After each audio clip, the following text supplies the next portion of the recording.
Hello, welcome, Cabbage here. Let's have a look at my clear of the two-headed dragon in Final Fantasy Brave Exvius. This is my team. I'm going to use the Zon hide re-raise trick, but I'm not going to use Zon.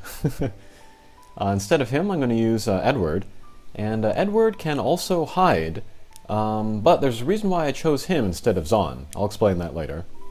Next is Garnet. She has a lot of limit break fill stuff, hopefully so I can fill the Esper gauge every turn. Next up is Ace. He will be kind of my backup Esper gauge fill character. And then also the MP restore is going to be useful in this fight. And then I have 2 of Leela so I can get that chaining in.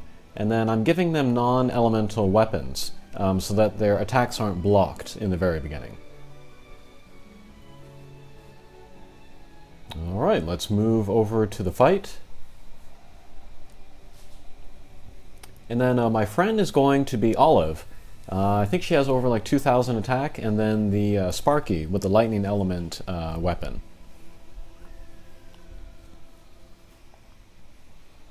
Alright, so in order to do the Esper summon hide cheese thing, with Edward, first I'm going to raise everybody's limit break gauge fill rate.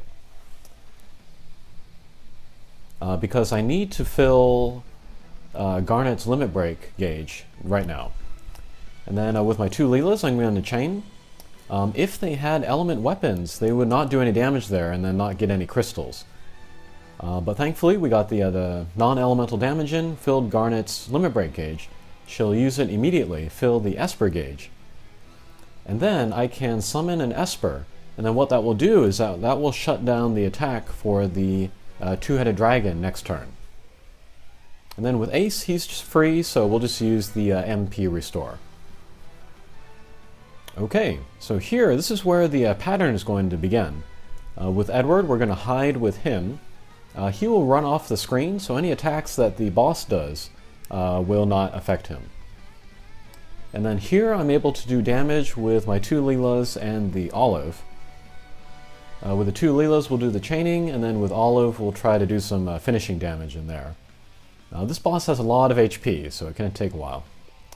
And then again, we're going to fill the Esper gauge, but we're not going to summon an Esper this turn.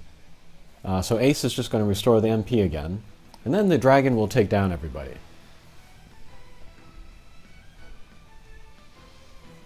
Okay.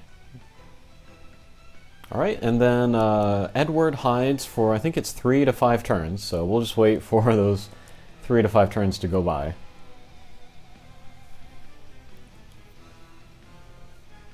Still waiting. Okay. Edward comes back. The Esper gauge is full.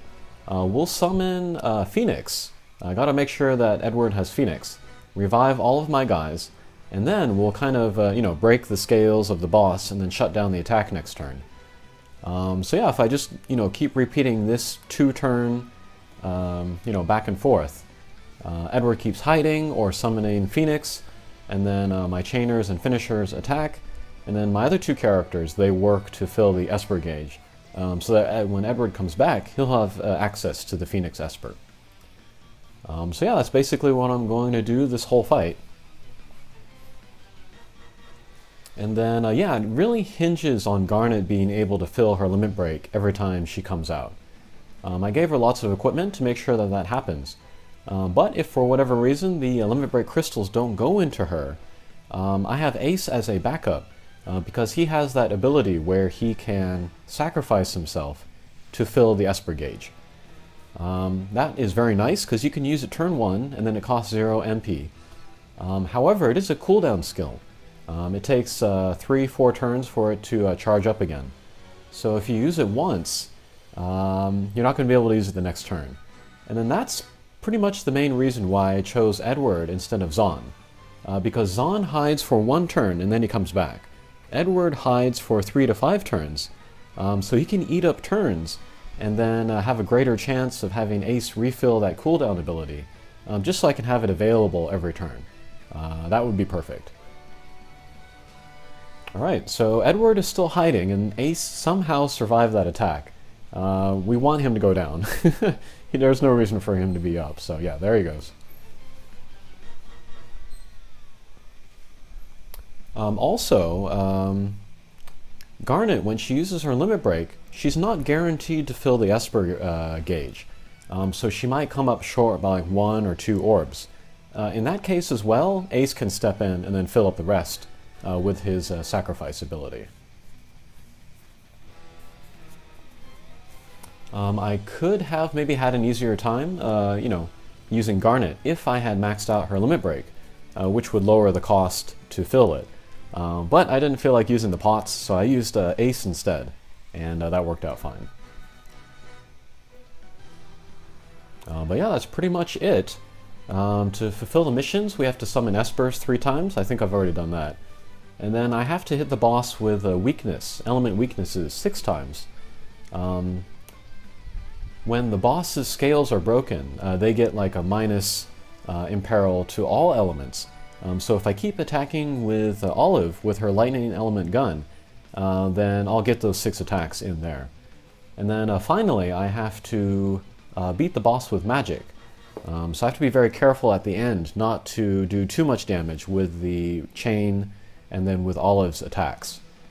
So yeah, let's speed up to maybe the last 10% of the boss's life, and then we'll see how we end the fight.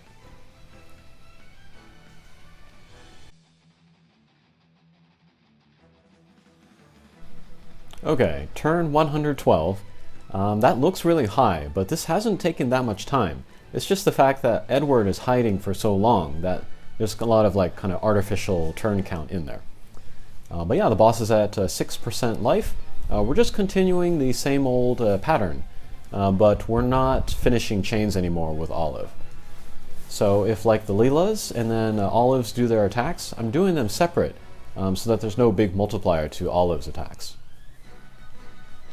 But everything else is the same. Edward is going to hide when he needs to hide. Garnet is going to fill the Esper gauge when she needs to do that.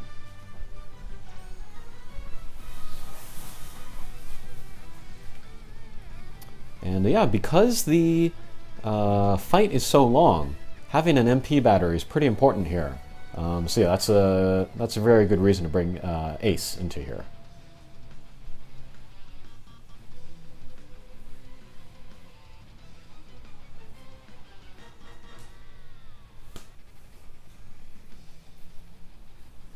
And yeah, Edward is one of my favoriteest characters in any Final Fantasy game. I remember playing Final Fantasy II on the Super Nintendo, and I was in junior high or something, and I remember the first time that I ever used Edward's hide command and he ran off the screen. That was hilarious to me. So yeah, good memories of that game, good memories of the character.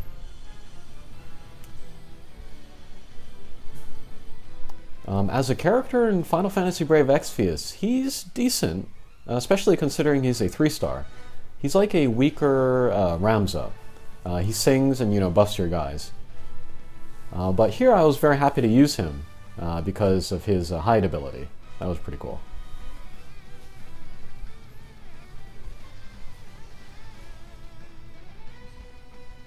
And also really happy to use Ace. I think I just put up a review video of him, and I think he's underrated. I'm using him here. I'm using his MP refresh and then his Esper gauge fill. I'm not using his limit break or his tri-laser at all, which kind of goes to show just how versatile he can be.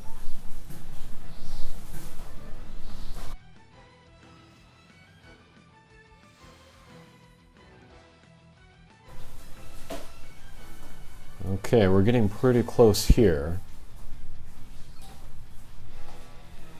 If I were really confident, I could use some magic attacks with Edward to try to get that clear with magic. But I'm not going to take the chance. We're just going to keep up the pattern we've been following up to now.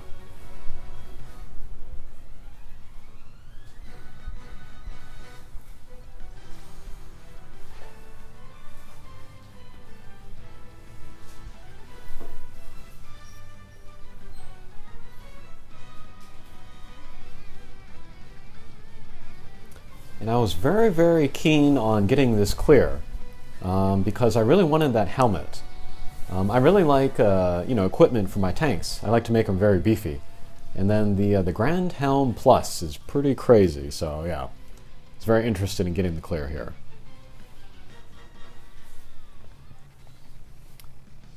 Okay, this might be the final revive right here.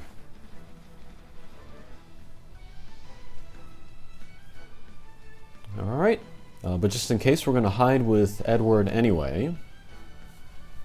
And then we'll ready Alterna with Ace. I gave him the Ring of the Luci so that he can get that spell. It's a very slow spell, so it's easy to cast and then get it as the last hit in there. So boss is down to 1% from the chain. With Olive, let's use the Limit Break. That's very powerful. That's almost guaranteed. It should be guaranteed to get that 1% damage. And then we'll time it so that Ace's Alterna lands after that. Alright, so there goes all the HP. Here comes Alterna, and final hit. Okay. So that should be all missions clear. Yeah, 126 turns, but only about 25 minutes. So not that bad.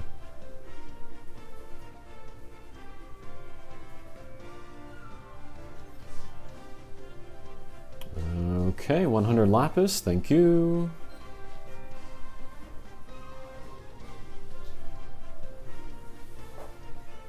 And all missions clear, excellent. Blood of the Dragon is pretty good. That gives you 30% elemental resistance to 3 elements. That'll be really good for magic tanks now and in the future. And of course the helmet, which I really wanted. Okay, so that was the 2-headed dragon. Thanks for watching, and we'll see you again. Take care.